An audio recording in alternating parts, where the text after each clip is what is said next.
Wow, look.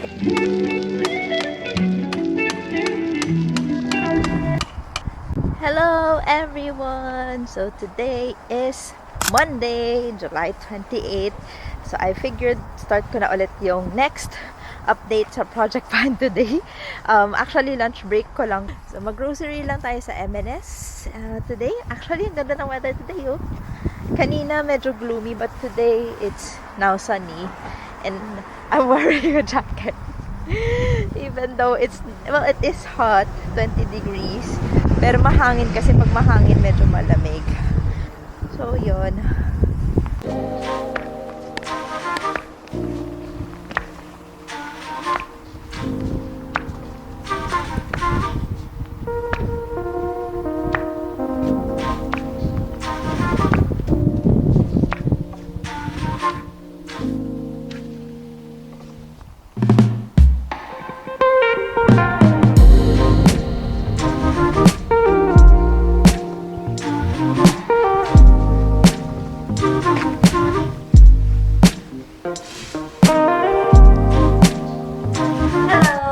Back home, pakita ko lang kung ano yung binili ko. Sobrang konti lang naman yung binili ko sa M&S.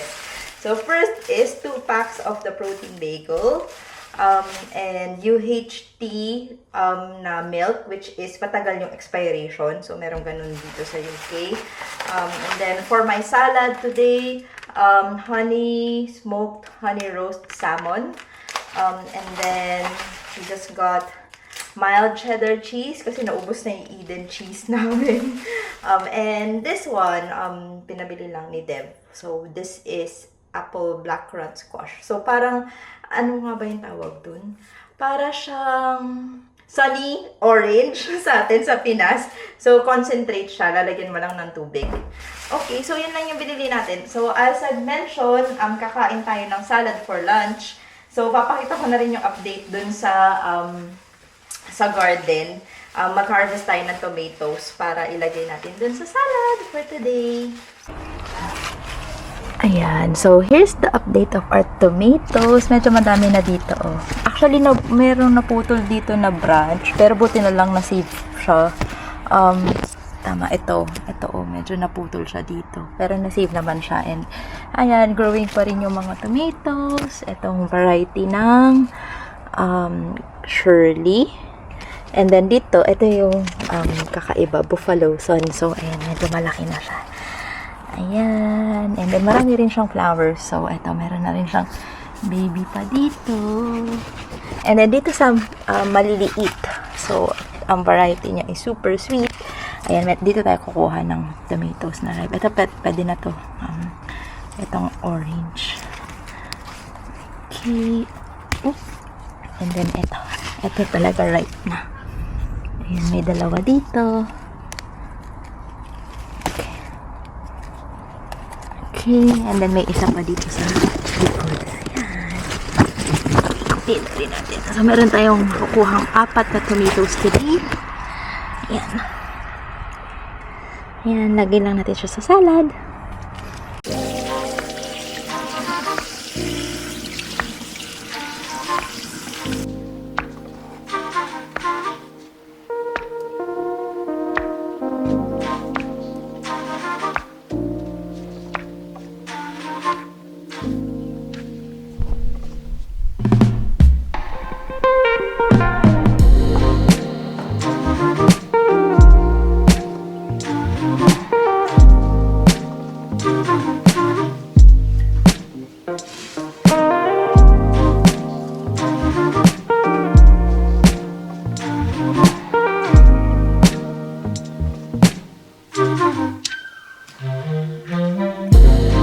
Hello guys! Time for an update for the Project Pan.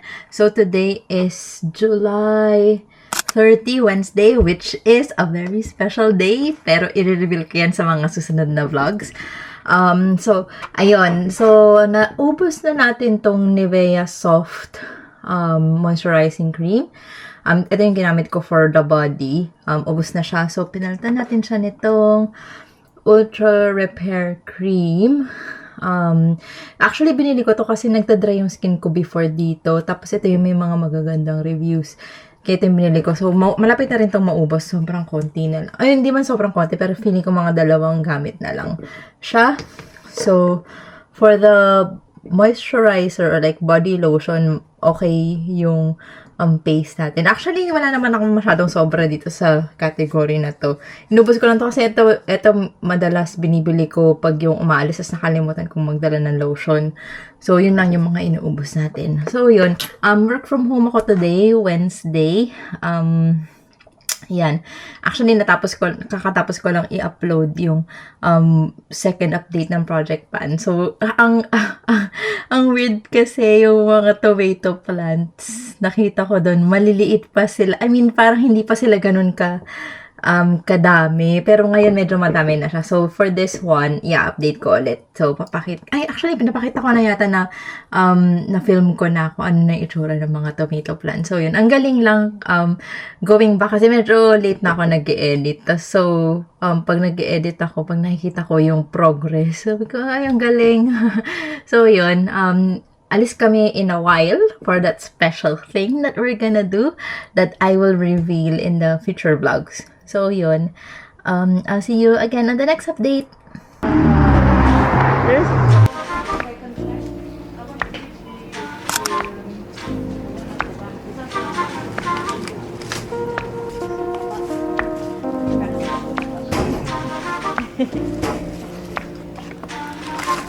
Mature cheddar and red onion? Maybe this one?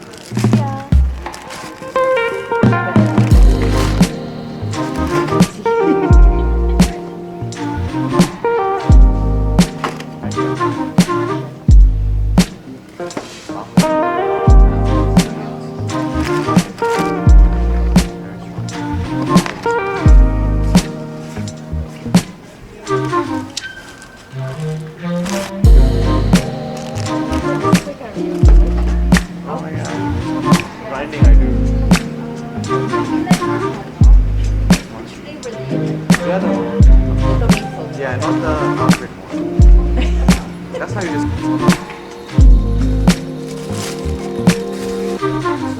Okay, so hello everyone! We're moving!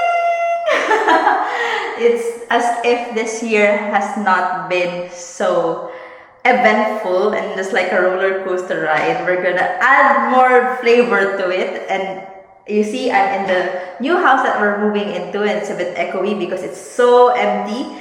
And we, yung cleaners, kakapunta lang nila dito, nilinis nila yung buong bahay. So, yun.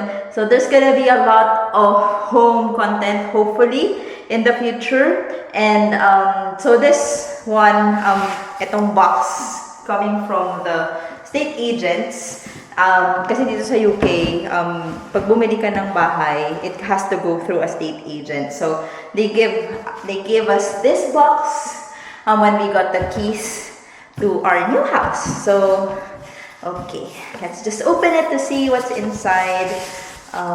Okay, remove the ribbon. Open the box. Ooh, interesting. Okay, so first one is very British. They have English breakfast tea, Twinings na brand. So, yeah, and then Starbucks caramel latte. So I will use this, of course, instant na latte. And also Costa hot chocolate, classic, rich and creamy. So, yan. Ito din, very British, shortbread, Walkers. So yan. Then, Jaffa, chunk orange cookies. What's that one? The Bake House, made in Ireland.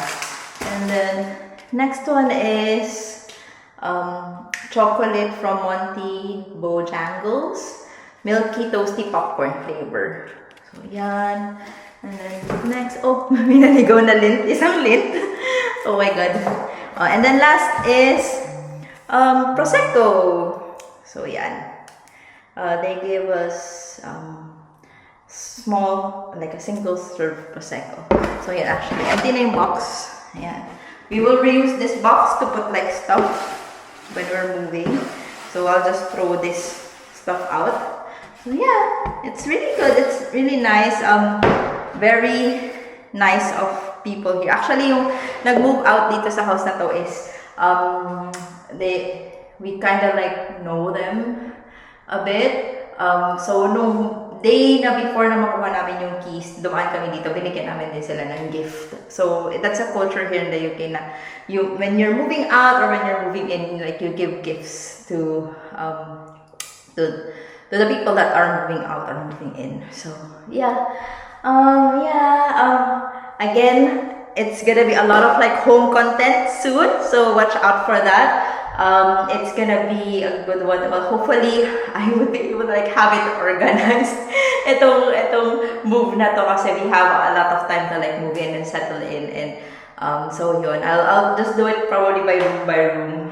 Of course, yung mga gamit namin dun sa old house, mostly lilipat yun dito.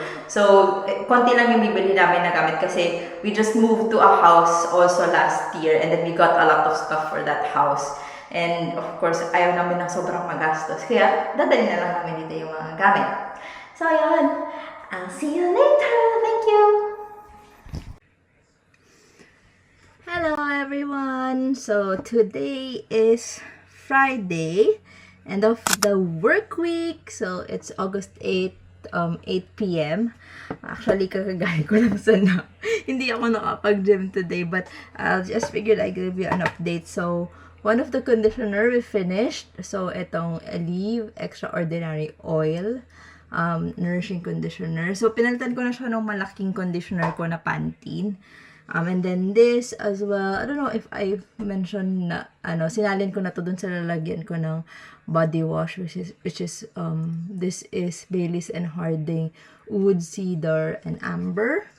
And then for the hair, the premium hair oil na ubos ko na to. Galing to Japan, actually, recommended ko to. Masaganda siya. So, ubos na siya. Fino is the brand. And then, for the serum, medyo madami akong naipon na ubos ko na kasi tagal kong hindi nakapag-update. Itong Charlotte Tilbury Magic Serum. So, actually, lang to, sample size. Kaya mabilis ko lang siya naubos. Paubos na siya before. Sinimot ko lang, tignan nyo. Ayan. Ang hirap na niyang simutin eh. So, ito, ubos na rin, Nivea Soft Cream. And then this one as well, Ultra Repair Cream. Naubos ko na rin siya. First Aid Beauty. And then, so for the body cream, actually parang ito na yung last na uubusin ko. Yung body cream na ginagamit na namin, both ni Dev yung natira. So, yun. I think yun lang yung mga naubos ko for this time. Yan, pwede ko na siyang itapon. And then, I'll give you an update again on my tomatoes kasi mag-harvest tayo today. Okay, so as you can see, ang laki na ng tomatoes natin. Ayan, abot na siya dito sa ilaw. Okay, ayan, wow! Ngayon ko lang ito napansin, ang dami ng babies nitong malaking variety na tomato na meron ako. Tapos, eto na yung pinakuna niyang babies. Hihintay na lang natin siyang mahinog. Ang laki niya. Tingnan niyo, buong palm ko. Sakop niya halos. Tapos, itong mga to, wala pang ripe. Ito, medyo madami na din. Wala pang ripe sa kanila daw. Okay. Kasi parang hindi na ito nadagdagan ng puno. Okay.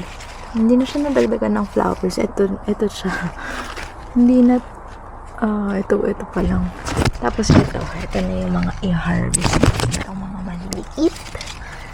Okay. Ito talaga laging meron. Wow, ang dami. Okay, we'll take the oranges na rin. Okay. Ayun, ang dami na niyang medyo hinog. Ang dami niya. Wow. Okay. Ito. Tato lang sila dito. Oops. Ayan, ang dami. Wow, look at this. Ang dami kong nakuha. Sobrang dami. Ang galing. We'll put this in the soup today.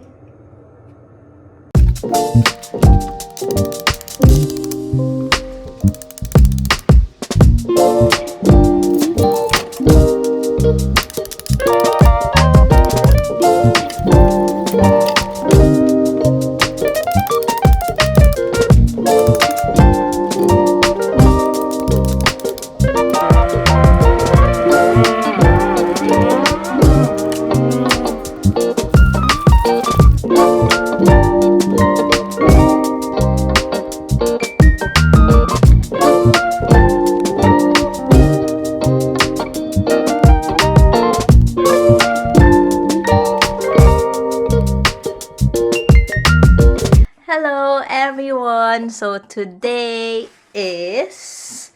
what day is it? August 14. So we just got back from work. It's 8:07 p.m. I think this is the last update for Project Pan this update time. So I think I do it like every 2 weeks. Parang ganun yung ginagawa ko. So